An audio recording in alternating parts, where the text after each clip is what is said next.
ఉద్యమం 47 ముందు ఎలాగైతే అనేక మంది నాయకులు ఉద్యమించి చేశారో మళ్ళా రెండవసారి ఇందిరాగాంధీ గారు పెట్టినటువంటి ఈ ఎమర్జెన్సీకి అనుకూలంగా వ్యతిరేకంగా మళ్ళా మరొక ఉద్యమం ప్రారంభమై మళ్ళా ప్రభుత్వం దిగిపోయే వరకు కూడా విశ్రమించకుండా ప్రజా ఉద్యమం గెలిచింది, ప్రజలు గెలిచారు అన్నాడు.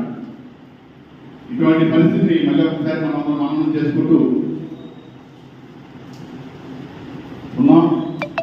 కనుక ఇప్పుడు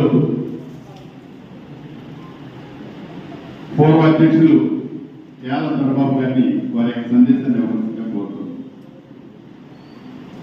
నేటి కార్యక్రమానికి